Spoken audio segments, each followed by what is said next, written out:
것으로 준비한 사진은 반도체 사진을 준비했습니다. 우리나라가 지속적으로 반도체에 대한 정부 정책과 투자를 이어가고 있고요. 그만큼 데이터도 잘 나오고 있습니다. 그런데 이 반도체에 대한 증설 수혜가 건설과 소부장까지 이어지면서 전반적으로 탄력적인 움직임 나타나고 있는데요. 지금부터 그 모멘텀들을 짚어보도록 하겠습니다. 먼저 이재명 대통령이 이제는 반도체에 대한 투자가 속도전을 넘어서 전격전으로 가야 된다라는 이야기를 했습니다. 정부의 3대 메가 프로젝트 가운데 가장 중요한 핵심 사업이 바로 반도체 클러스터를 조성하는 거겠죠. 호남에 제2클러스터를 조성하는 것에 속도를 내고 있는데요. 제 옆쪽에 있는 그림이 광주 군공항에 있는 부지의 이미지를 저희가 갖고 왔습니다. 이 부지를 활용을 하는 건데 기능의 이전을 2028년 중순까지 진행한다고 하고요. 정부가 이렇게 부지에 대한 이야기까지 꺼내면서 반도체 클러스터를 조성하기 위해서 굉장히 힘을 내고 있는 모습입니다. 특히나 이 자리에는 삼성과 SK가 메모리 팹 4기를 구축을 할 것으로 구상이 되고 있고요. 한 번에 투자되는 건 아니지만 장기적으로 800조가량의 대규모의 금액이 들어갈 것으로 예상되고 있습니다. 부지와 기반 시설을 선제적으로 구축했기 때문에 정부에서 이렇게 지원을 해주는 만큼 투자에 대한 일정은 획기적으로 단축될 것이다라는 그런 분석들이 쏟아지고 있고요. 정부에서는 일본 구마모토 수준의 신속한 집행을 주문한 상황인데 이렇게 지금 정부에서도 행정적으로 좀 밀어주고 있는 만큼 관련된 기대감은 점점 더 확대가 되고 있는 모습이 확인되고 있습니다. 다음 장 이어서 보겠습니다. 이러한 가운데 오늘 건설 관련된 기업들의 주가가 개장 초부터 좀 분위기가 좋았죠. 건설주들 단순하게 이제는 아파트를 짓는 것을 떠나서 데이터 센터와 원전에 대한 기대감까지 확산되고 있습니다. 특히나 오늘은 데이터 센터에 대해서 좀 집중적으로 알아보고자 하는데요. 반도체 클러스터를 만들기 위해서 가장 먼저 필요한 게 정부가 군공항 이전에 대한 이야기를 했던 것처럼 부지를 확보하는 게 가장 중요합니다. 선제적으로 진행이 돼야 되고요. 그 부지를 확보한 다음에 토목이라던가 아니면은 도로를 만들고 전력과 용수를 만드는 등 인프라를 세워야 되겠죠. 그리고 그 위에다가 팹, 그러니까 반도체 공장을 짓게 되는 거고요. 클린룸과 공정 설비가 들어가고 반도체 소재 부품 후공정과 같이 장비 관련된 기업들도 이제는 들어가게 됩니다. 그러니까 단순하게 팹이 하나가 지어지는 게 아니라 부지부터 이러한 후공정까지 들어가는데 여러 가지 섹터들이 수혜를 받을 수 있다라고 해석을 하시면 될 것 같습니다. 특히나 이런 산업의 캐펙스가 확대되는 건 건설사들에게는 새로운 먹거리가 들어가는 것과 비슷하다라고 보시면 될 것 같은데요. 데이터 센터에서도 확인되는 변화를 보게 된다면 정부가 메가 프로젝트라고 이름을 명하고 적극적인 지원을 하고 있는 상황이고요. AI 데이터 센터 증설 목표가 18기가와트 정도인데 지금 IT 로드, 그러니까 데이터를 이용하는데 1메가와트를 사용하기 위해서는 130억 원가량 규모의 투자가 들어가야 된다고 합니다. 그러니까 이것을 단순 계산했을 때 잠재적인 공사 시장이 100조를 넘어설 것이라고 지금 증권가에서는 예상을 하고 있고요. 국내 전체 건설 수주가 1년에 한 200조 원 규모의 시장이라고 보게 됐을 때 이 100조 원은 굉장히 큰 시장이라는 것을 확인할 수 있겠습니다. 또한 여기에서 그치는 게 아니라 반도체 팩과 같이 첨단 산업의 발주는 지속적으로 늘어나고 있고요. 우리나라뿐만 아니라 세계 곳곳에서 증가하고 있다는 것 또한 긍정적입니다. 그런데 데이터 센터나 팹 같은 경우에는 아무 건설사나 지을 수는 없겠죠. 굉장히 고난도의 기술이 필요하고요. 우리나라에서도 15곳 이하에서만 가능하다고 하니까요. 진입 장벽이 높기 때문에 데이터 센터라든가 팹과 관련된 수주 실적 그리고 수주 경험이 있는 건설사를 중심으로 해서 집중적으로 봐주시면 좋을 듯합니다.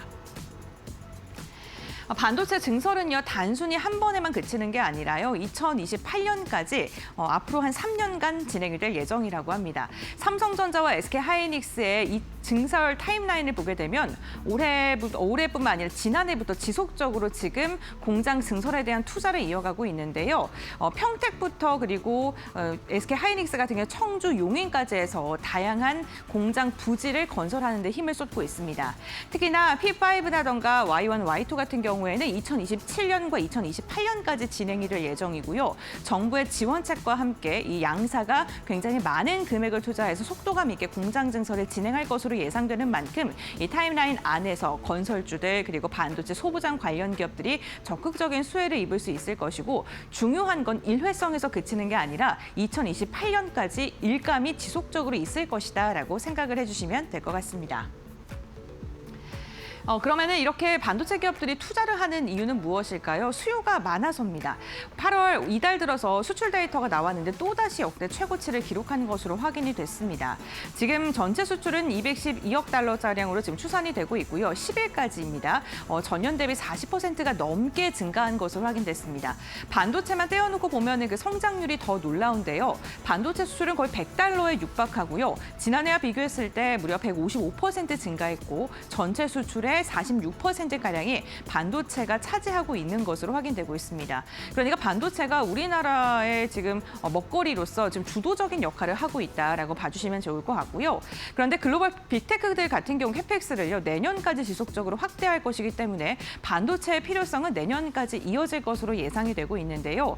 삼성전자와 SK하이닉스는요, 3분기 이후 2주 수준까지 감소를 할 예정이고요.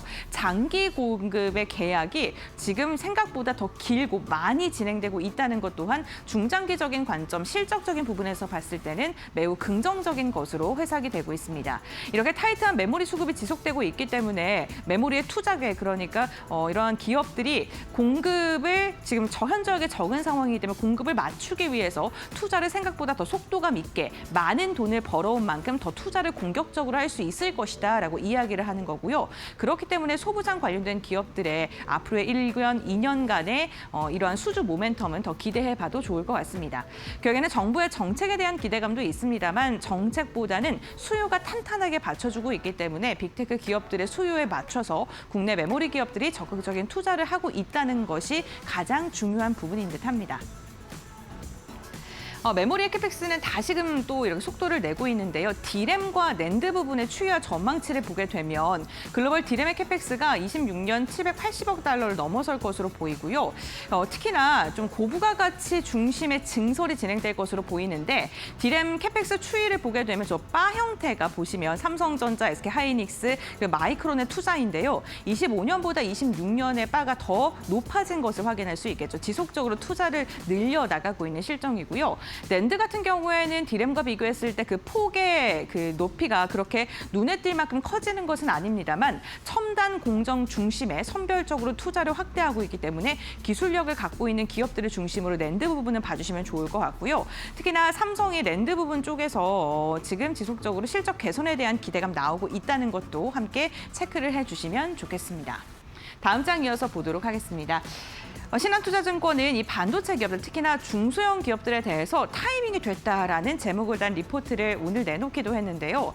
4월 30일부터 8월 5일까지 주가의 변동치, 반도체 기업들의 변동치를 봤습니다. 시총 1조부터 10조까지 좀 대규모 중심의 기업들은 소폭입니다만 상승을 했습니다. 그런데 중소형 단에서는 오히려 27% 이상 주가가 하락하는 모습이 나타난 만큼 반도체 소부장 관련돼서 중소형 개별주들 갖고 계신 분들은 시장과 굉장히 괴리감이 큰, 변동성이 굉장히 큰 시장의 타격을 직접적으로 맞는 듯한 느낌을 많이 받으셨을 것 같습니다. 메모리의 슈퍼사이클이 지속이 되고 대형 기업들의 캐펙스 확대는 지속이 되고 있는데 아직 후공정과 부품 기업들의 주가 위치가 현저하게 조정을 받고 있는 상황이기 때문에 이러한 온기가 확산됐을 때 가파르게 상승할 가능성에 대해서 증권가에서는 긍정적으로 바라보고 있고요. 실제로 삼성전자, 하이닉스와 계약을 체결하고 있고 그러한 전적이 있는 기업들을 중심으로 좀 꾸준하게 팔로우 해주시면 너무나도 좋을 것 같습니다. TSMC 역시나 코어스의 월간 캐파를 보게 되면은 지속적으로 늘어나고 있고요. 내년까지도 지속적으로 확장세를 이어갈 것으로 예상되고 있고 첨단 패키지 시장 역시나 올해보다 31년 2배가량 증가할 것으로 예상되고 있는 만큼 첨단 패키징과 관련된 부품 사업을 영위하고 있는 기업들 그리고 장비단에 있는 기업들을 눈여겨봐 주시면 좋겠습니다.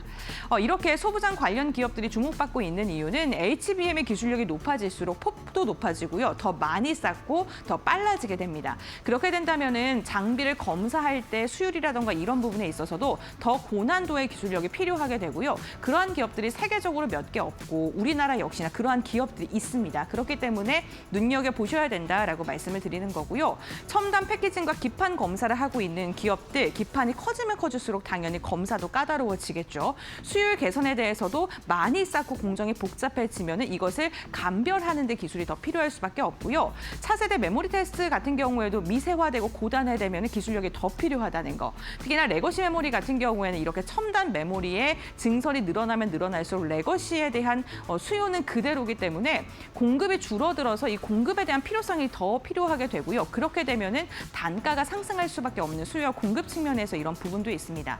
그렇기 때문에 레거시 반도체와 관련돼서 지금 해외에서 좀 수출을 좀 가파르게 하고 있는 기업들까지도 함께 묶어서 반도체 소부장 관련된 기업들 눈여겨보고 계시는 분들은 정리를 해보시면 좋을 것 같습니다.